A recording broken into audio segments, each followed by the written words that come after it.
اعوذ باللہ من الشیطان الرجیم بسم اللہ الرحمن الرحیم الحمد للہ المتفضل المنان المتطول الحنان المتوحد بالکبریاء والعظمت والسلطان الذي من رحمته من علينا بالإيمان وبه فضلنا على جميع أهل الأديان وكره لدينا الكفر والطغيان وشرح صدورنا بتلاوة القرآن وعصمنا من الزيغ والطغيان ذو المنن والإحسان المنعم على عباده بجزيل العطاء والامتنان والصلاة والسلام على سيد الإنس والجان الداعي عباده إلى عبادة الرحمن المبعوث بأوضح البرهان والناطق بأفصح اللسان أعني أبا القاسم محمد اللهم صل على محمد وآل محمد وعجل فرج وعلى آل حبيب الرحمن واللعنة الدائمة على العدوان من الآن إلى قيام آخر الزمان أما بعد فقد قال الإمام جعفر الصادق عليه السلام لفاطمة 9 أسماء فاطمة صدیقہ مبارکہ طاہرہ زکیہ راضیہ مرضیہ محدثہ مرضیہ الزہرا جناب سیدہ کی عظمت پر بواز بلند تر صلوات۔ اللهم صل على محمد وآل محمد۔ عزیزان گرامی، خداوند عالم کا لاکھ لاکھ شکر ہے کہ اس نے ہمیں بہت ساری نعمتیں عطا فرمائیں۔ ماشاءاللہ ماشاءاللہ۔ خدا کا لاکھ لاکھ شکر ہے کہ اس نے لامتناہی نعمتوں کا سلسلہ جاری فرمایا۔ ماشاءاللہ۔ یہ ساری کی ساری نعمتیں انسان کی سہولت کے لیے بنائی ہیں۔ ان نعمتوں میں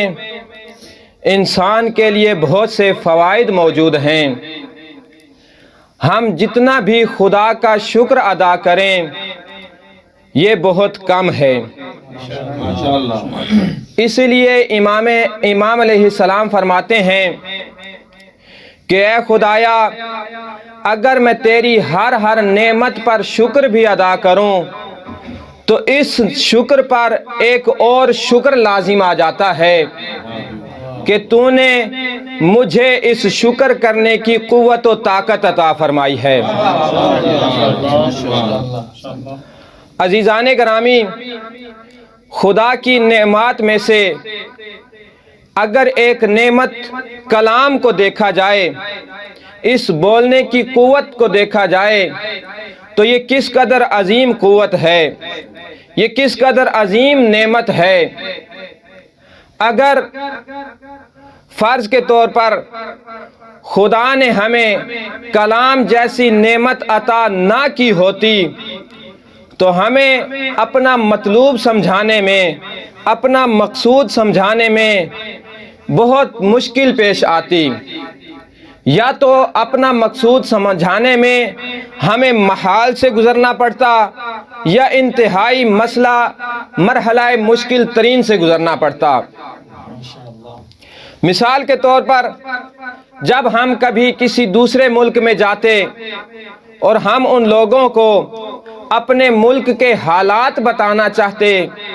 یا تو ہم اپنا ملک اٹھا کر ان کے سامنے پیش کرتے جو کہ محال ہے، یا ان لوگوں کو اپنے ملک لے کر جاتے جو کہ انتہائی مشکل ترین مرحلہ ہے۔ تو یہ نعمت خداوند عالم کی بہت ہی عظیم نعمت ہے کہ اس نے ہمیں گویائی عطا فرمائی ہے، جس کے ذریعے ہم بڑی آسانی سے اپنے مقصود کو، اپنے مطلوب کو ایک دوسرے کے سامنے بیان کر سکتے ہیں۔ ہم اشیاء کے مختلف اسماء رکھ کے، مختلف علامات رکھ کے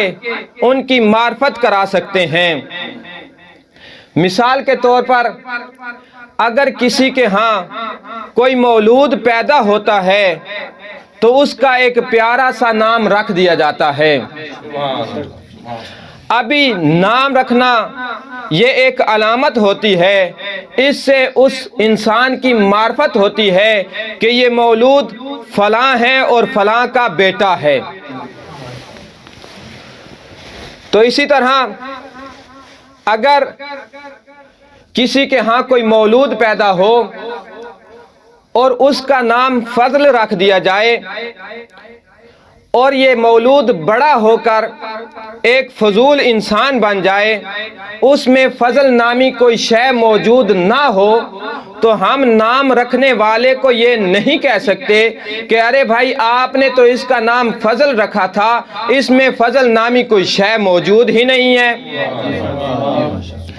اگر کسی کا نام ادیب رکھ دیا جائے اور اس میں ادب نامی کوئی شے موجود نہ ہو تو ہم اسے یہ نہیں کہہ سکتے ارے بھائی آپ نے تو اس کا نام ادیب رکھا تھا، اس میں ادب نامی کوئی شے نہیں ہے۔ وہ بندہ بھی یہ کہہ سکتا ہے میں نے تو فقط اس کا نام رکھا تھا، مستقبل کی گارنٹی نہیں دی تھی۔ عزیزان گرامی، اہل بیت کا گھرانہ ایک ایسا گھرانہ ہے جہاں پر کسی بھی مولود کا نام رکھنے میں اس قدر اہتمام برپا کیا جاتا ہے، اس قدر اہتمام کیا جاتا ہے کہ تاریخ میں اس اہتمام کو ذکر کر دیا جاتا ہے۔ مثال کے طور پہ جب امام حسن مجتبی علیہ السلام کی ولادت بسعادت ہوئی اور امام حسن مجتبی علیہ السلام جناب سیدہ کی آغوش میں آئے اور امام علی علیہ السلام جناب سیدہ کے پاس تشریف لے آئے اور ارشاد فرمایا یا فاطمہ ما سمیت ھذا المولود، کہ اے جناب سیدہ آپ نے اس مولود کا کیا نام رکھا ہے؟ تو جناب سیدہ فرماتی ہیں کہ اے علی میں اس کے نام رکھنے میں آپ پر سبقت نہیں کر سکتی۔ تو مولا کائنات ارشاد فرماتے ہیں کہ اے سیدہ جب آپ اس کا نام رکھنے میں مجھ پر سبقت نہیں کر سکتی تو میں اللہ کے رسول پر کیسے سبقت کر سکتا ہوں؟ اتنے میں جناب سرور کائنات تشریف فرما ہوتے ہیں، اب مولود کو اپنی آغوش میں لیتے ہیں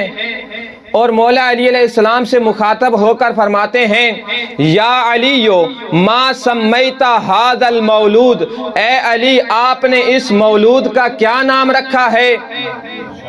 تو مولا کائنات ارشاد فرماتے ہیں یا رسول اللہ میں اس مولود کے نام رکھنے میں آپ پر کیسے سبقت کر سکتا ہوں؟ تو سرور کائنات ارشاد فرماتے ہیں اے علی اگر آپ مجھ پر اس کے نام رکھنے میں سبقت نہیں کر سکتے تو میں پروردگار پر کیسے سبقت کر سکتا ہوں؟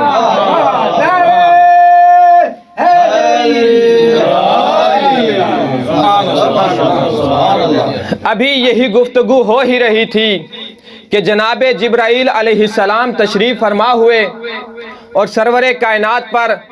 درود و سلام پیش کیا اور ارشاد فرمایا یا رسول اللہ، جناب علی علیہ السلام کو آپ سے وہی نسبت ہے جو حضرت ہارون کو حضرت موسیٰ سے تھی۔ جس طرح حضرت ہارون حضرت موسیٰ علیہ السلام کے وصی تھے، اسی طرح مولا کائنات آپ کے وصی ہیں۔ لہٰذا آپ حضرت علی علیہ السلام کے اس مولود کا نام حضرت ہارون کے مولود کے نام پر رکھیں۔ تو جناب رسول خدا نے ارشاد فرمایا کہ حضرت ہارون کے مولود کا کیا نام تھا؟ تو جناب جبرائیل علیہ السلام نے ارشاد فرمایا کہ ان کا نام شبر تھا، تو آپ بھی ان کا نام شبر رکھیں۔ تو اللہ کے رسول نے ارشاد فرمایا کہ اے جبرائیل، شبر تو عبرانی زبان کا لفظ ہے، عربی میں اس کا کیا ترجمہ ہوگا؟ تو جناب جبرائیل علیہ السلام نے فرمایا کہ شبر کا معنی حسن ہے، آپ ان کا نام حسن رکھ دیجئے۔ تو اس طرح سے خدا کے حکم سے امام حسن علیہ السلام کا نام حسن رکھ دیا گیا۔ عزیزان گرامی، ہم یہاں یہ کہہ سکتے ہیں کہ یا رسول اللہ کہ نام رکھنا ایک علامت ہے، یہ ایک عام سا مسئلہ ہے، اس میں اس قدر کیا اہتمام کیا جا رہا ہے، اس میں اس قدر کیوں اہتمام کیا جا رہا ہے؟ تو عجب نہیں کہ اللہ کے رسول یہ جواب دیں کہ اے خطیب، اے پڑھنے والے، محمد کا نام محمد بھی اللہ نے رکھا، علی کا نام علی بھی اللہ نے رکھا، فاطمہ کا نام فاطمہ بھی اللہ نے رکھا، حسن کا نام حسن بھی اللہ نے رکھا، حسین کا نام حسین بھی اللہ نے رکھا۔ جب سب کا نام اللہ نے رکھا تو اس کا مطلب یہ ہے کہ جب محمد کا نام خدا نے رکھا ہے تو محمد ہمیشہ ہمیشہ کے لیے قابل تعریف ہی رہیں گے۔ جب اللہ نے علی کا نام علی رکھا تو علی ہمیشہ ہمیشہ کے لیے بلند و بالا رہیں گے۔ جب فاطمہ کا نام فاطمہ اللہ نے رکھا تو فاطمہ ہمیشہ ہمیشہ کے لیے عذاب الہی سے بچاتی ہوئی نظر آئیں گی۔ جب حسن و حسین کا نام اللہ نے رکھا تو یہ ہمیشہ ان میں حسن کے سوا کچھ نظر نہ آئے گا۔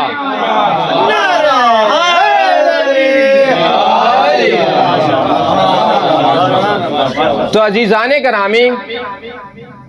اللہ کے رسول یہ پیغام دینا چاہتے ہیں کہ جب کوئی بشر کسی کا نام رکھتا ہے، جب کوئی انسان کسی کا نام رکھتا ہے تو اس میں مستقبل کی کوئی گارنٹی نہیں ہوتی، لیکن جس کا نام عالم غیب کو جاننے والا خدا کسی کا نام رکھ دے تو وہ مستقبل کی بھی گارنٹی دیتا ہے۔ اور دوسرا اس میں یہ بھی پیغام موجود ہے کہ دنیا والے یہ جان لیں کہ ہم اس دنیا والوں کے کسی بھی شے کے محتاج نہیں ہیں۔ ہم اپنا نام رکھنے میں بھی دنیا والوں کے محتاج نہیں ہیں، تو اپنے مقام و منزلت میں دنیا کے کون سے محتاج ہو جائیں گے؟ ہمارے اسماء، ہماری عظمتیں خدا کی طرف سے ہیں۔ خدا نے ہمیں یہ مقام و مرتبہ عطا کیا ہے، خدا نے ہمیں نبی و وصی بنا کر بھیجا ہے، خدا نے ہمارے گھرانے کو وحی کا منزل قرار دیا ہے۔ تو عزیزان گرامی، یہ بات میں اپنی طرف سے نہیں کہہ رہا، بلکہ یہ روایات میں موجود ہے کہ خداوند عالم نے ان ہستیوں کے نام خود بیان فرمائے ہیں۔ روایت میں ملتا ہے کہ لما خلق اللہ آدم ونفخ فیہ من روحہ التفت آدم الی یمنۃ العرش فاذا فی النور خمسۃ اشباح رکعا وسجدا، کہ جب خداوند عالم نے حضرت آدم علیہ السلام کو پیدا کیا اور حضرت آدم علیہ السلام میں اپنی روح کو پھونکا تو حضرت آدم علیہ السلام عرش کی دائیں جانب متوجہ ہوئے کہ کوئی 5 انوار ہیں جو رکوع و سجود کر رہے ہیں، خدا کی حمد و ثنا کر رہے ہیں، خدا کی عبادت میں مشغول ہیں۔ تو حضرت آدم علیہ السلام اللہ سے سوال کرتے ہیں، یا ربی حل خلقت احدا من طین قبلی، کہ اے پروردگار، اے میرے پالنے والے، کیا تو نے مجھ سے پہلے بھی کسی کو مٹی سے پیدا کیا ہے؟ تو خداوند عالم ارشاد فرماتے ہیں، لا یا آدمو، کہ میں نے کسی کو بھی آپ سے پہلے مٹی سے پیدا نہیں کیا۔ پھر حضرت آدم سوال کرتے ہیں، یا ربی من ہؤلاء الخمسۃ الاشباح الذین اراہم فی ہیئتی و صورتی، پھر یہ 5 انوار کون سے ہیں کہ جن کو میں اپنی شکل و صورت میں دیکھ رہا ہوں؟ خداوند عالم نے ارشاد فرمایا، یا آدم ہؤلاء خمسۃ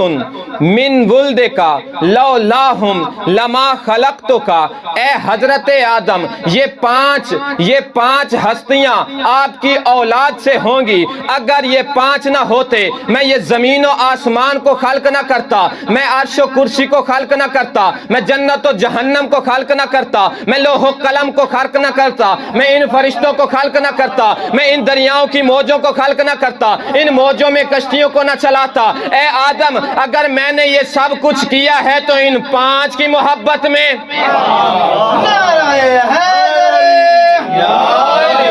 محمد و آل محمد صلوات۔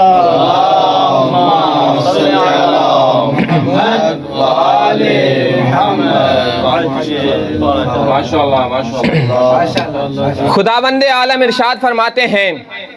اے حضرت آدم، اگر یہ 5 نہ ہوتے تو میں آپ کو بھی خلق نہ کرتا۔ یہ 5 ہستیاں اس قدر عظیم ہستیاں ہیں کہ ان کے نام میں نے اپنے اسماء سے مشتق کر کے رکھے ہیں، ان ہستیوں کے نام میں نے اپنے نام سے رکھے ہیں۔ فَأَنَا الْمَحْمُودُ فَهَذَا مُحَمَّدٌ فَأَنَا الْأَعْلَى فَهَذَا عَلِيٌّ وَأَنَا الْفَاتِرُ فَهَذِهِ فَاطِمَةٌ وَأَنَا الْإِحْسَانُ فَهَذَا حَسَنٌ وَأَنَا الْمُحْسِنُ فَهَذَا حُسَيْنٌ۔ اے آدم، پہچان لے، اگر میں محمود ہوں تو یہ محمد ہیں، اگر میں اعلیٰ ہوں تو یہ علی ہیں، اگر میں فاتر ہوں تو یہ فاطمہ ہیں، اگر میں احسان ہوں تو یہ حسن ہیں، اگر میں محسن ہوں تو یہ حسین ہے۔ نعرہ حیدری۔ عزیزان گرامی، سب اہل علم بیٹھے ہیں، سب یہ جانتے ہیں کہ محمود اس میں مفعول کا صیغہ ہے اور محمد اس میں مبالغہ کا صیغہ ہے۔ محمود یعنی وہ ہستی کہ جس کی تعریف کی جائے، محمد یعنی وہ ہستی کہ جس کی بہت زیادہ تعریف کی جائے۔ ہم کہیں گے، اے خدایا، حق تو یہ بنتا تھا کہ آپ کا نام محمد رکھا جاتا، محمد کا نام محمود رکھا جاتا، کیونکہ اس کائنات کی ہر چیز، چرند و پرند آپ کی تعریف میں، دریاؤں کی موجیں آپ کی تعریف میں، دریاؤں کے حیوانات آپ کی تعریف میں، دریاؤں کی مچھلیاں آپ کی تعریف میں، شجر و حجر آپ کی تعریف میں، جن و انس آپ کی تعریف میں۔ جب پوری کائنات آپ کی تعریف میں ہے، جب آپ کی اتنی زیادہ تعریف کی جا رہی ہے، حق تو یہ بنتا تھا آپ کا نام محمد ہوتا اور محمد کا نام محمود ہوتا، تو عجب نہیں خدا کا یہ جواب آئے، اے پڑھنے والے، جس کی پوری کائنات مل کر تعریف کرے وہ تو ہوتا ہے محمود، جس کی میں خود خدا تعریف کروں اسے محمد کہتے ہیں۔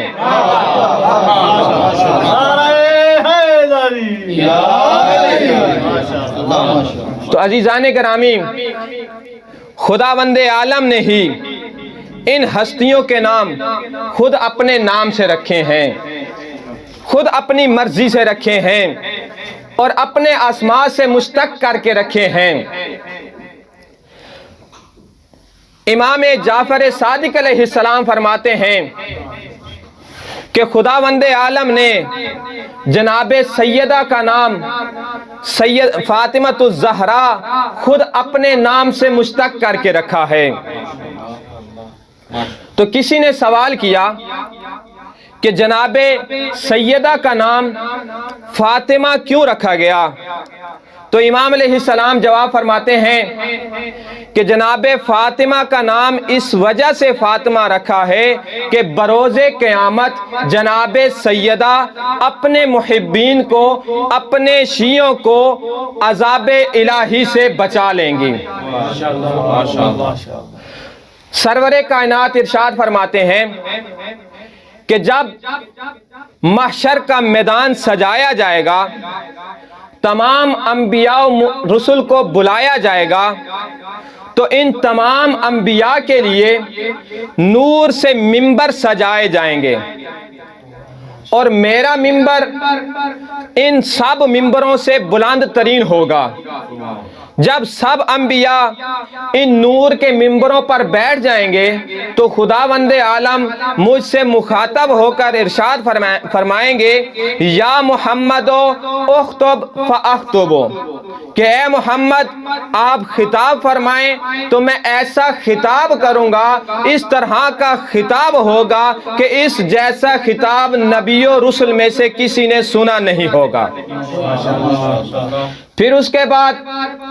ایک اور ممبروں کا سلسلہ سجایا جائے گا جو ان انبیاء و رسل کے اوصیاء کا ہوگا۔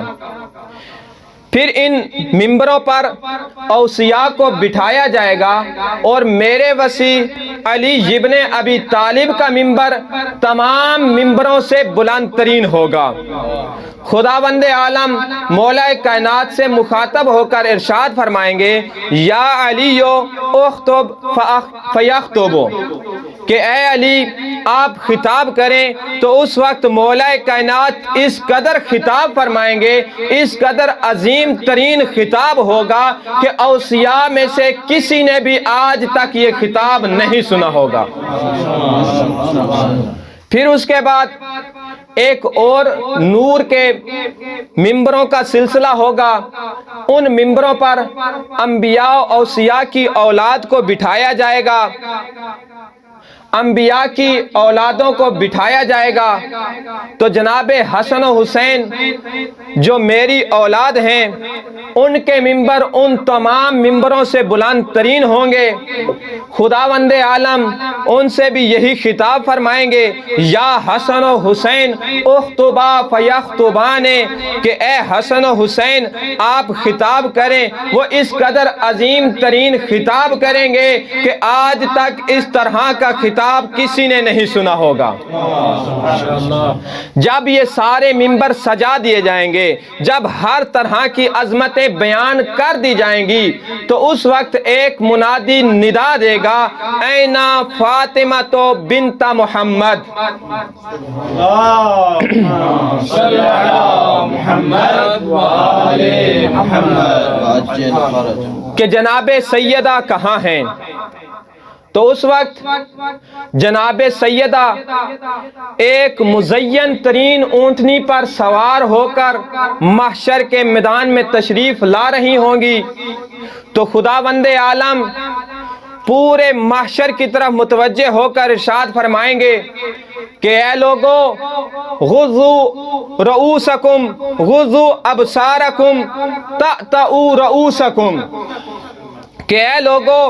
اپنے سروں کو جھکا لو اور اپنی آنکھوں کو بند کر لو۔ جناب سیدہ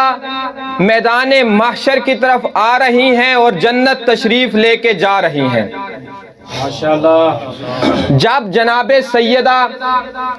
جنت کے دروازے پر پہنچیں گی تو ایک مرتبہ اہل معاشر کی طرف متوجہ ہوں گی، تو اللہ یہ سوال کرے گا، یا فاطمہ ما التفاتو، کہ اے جناب سیدہ آپ کیوں متوجہ ہو رہی ہیں؟ ہم نے آپ کو جنت جانے کا کہہ دیا ہے۔ تو اس وقت جناب سیدہ فرمائیں گی احببت ان یعرف قدری فی مثل ھذا اليوم، میں یہ چاہتی ہوں کہ آج کے دن میری قدر و منزلت کو پہچانا جائے، یہ اہل محشر میری قدر و منزلت کو پہچان لیں۔ تو خداوند عالم کی طرف سے ارشاد ہوگا اے فاطمہ من کانا فی قلبہ حب لک ومن ذریتک خذی یدہ فادخلیہ الجنہ، کہ اے سیدہ آپ اہل محشر کی طرف نگاہ کریں جس کے دل میں آپ کے لیے یا آپ کی اولاد میں سے کسی ایک کی بھی محبت موجود ہے، اس کو جنت میں لے کر جا سکتی ہیں۔ امام جعفر صادق علیہ السلام ارشاد فرماتے ہیں تلتقط السیدہ کما یلتقط الطیر حب الجید من الحب الردی، کہ جناب سیدہ اپنے محبوں کو، اپنے شیعوں کو اس طرح سے چن لیں گی جس طرح ایک پرندہ خراب دانوں سے اچھے دانوں کو چن لیتا ہے۔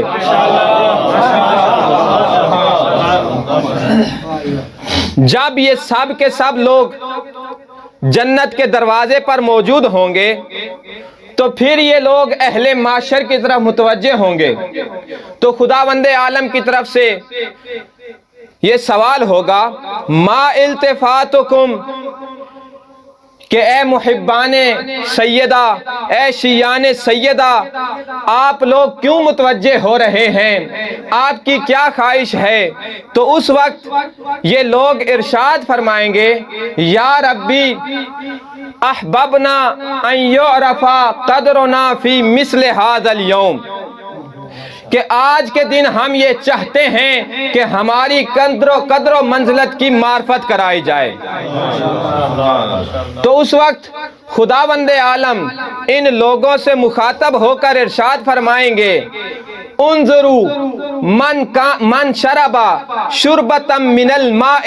فی حب فاطمہ، انظروا من کساکم فی حب فاطمہ، انظروا من اطعمکم فی حب فاطمہ۔ اے لوگو اہل معاشر کی طرف نگاہ کرو، جس نے بھی تمہیں محبت فاطمہ میں پانی کا ایک گھونٹ پلایا ہو اسے بھی جنت میں لے جاؤ، جس نے تمہیں محبت فاطمہ میں کھانا کھلایا ہو اسے بھی جنت میں لے جاؤ، جس نے تمہیں محبت فاطمہ میں کپڑا پہنایا ہو اسے بھی جنت میں لے جاؤ، جس نے تمہیں محبت فاطمہ میں ذرا سی مدد کی ہو اسے بھی جنت میں لے جاؤ۔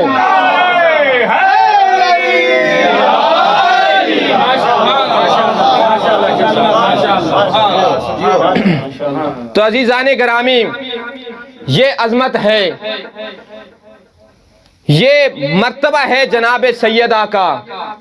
اسی وجہ سے جناب فاطمہ کو فاطمہ کہا جاتا ہے۔ بس آپ کی زحمات کو تمام کرتے ہیں۔ امام موسیٰ کاظم علیہ السلام ارشاد فرماتے ہیں لوگوں نے جناب سیدہ کی معرفت حاصل نہیں کی، لوگوں نے جناب سیدہ کا احترام نہیں کیا، اتنی قدر و منزلت والی خاتون کو لوگوں نے نہیں پہچانا۔ جناب سیدہ کے بارے میں اللہ کے رسول نے ارشاد فرمایا تھا الا ان فاطمہ بابها بابی بیتها بیتی من ہتکا فقط ہتکا حجاب اللہ، کہ اے لوگو آگاہ ہو جاؤ کہ جناب سیدہ کا دروازہ میرا دروازہ ہے، جناب سیدہ کا گھر میرا گھر ہے۔ جس نے جناب سیدہ کے گھر کی بے حرمتی کی، جس نے جناب سیدہ کے دروازے کی بے حرمتی کی، گویا کہ اس نے اللہ کے حجاب کی بے حرمتی کی ہے۔ روایت کے جملے ہیں، جب امام موسیٰ کاظم علیہ السلام نے یہ جملہ ارشاد فرمایا تو زاروں قطار رونے لگے اور فرمانے لگے قد ہوتے کا حجاب اللہ، کہ اے لوگو حجاب اللہ کی بے حرمتی کی گئی، اے لوگو حجاب اللہ کی بے حرمتی کی گئی، خدا کی قسم حجاب اللہ کی بے حرمتی کی گئی۔ لوگوں نے جناب سیدہ کے دروازے کا احترام نہیں کیا، یہ لوگ جناب سیدہ کے دروازے پر آگ اور لکڑیاں لے کر جمع ہو گئے، ان لوگوں نے جناب سیدہ کے دروازے کو جلا دیا، نہ فقط جلا دیا بلکہ جناب سیدہ کو اس قدر اذیتیں پہنچائی، اس قدر مصیبتیں دی کہ جناب سیدہ کو یہ کہنا پڑا یا ابتا ہو صبت علیہ مصیبتاً لو صبت علی الایام سرنا لیالیا، اے بابا آپ کے بعد مجھ پر اس قدر مصیبتیں پڑی، اگر یہ مصیبتیں دنوں پر پڑتی تو یہ دن سیاہ راتوں میں تبدیل ہو جاتے۔ وَسَيَعْلَمُ الَّذِينَ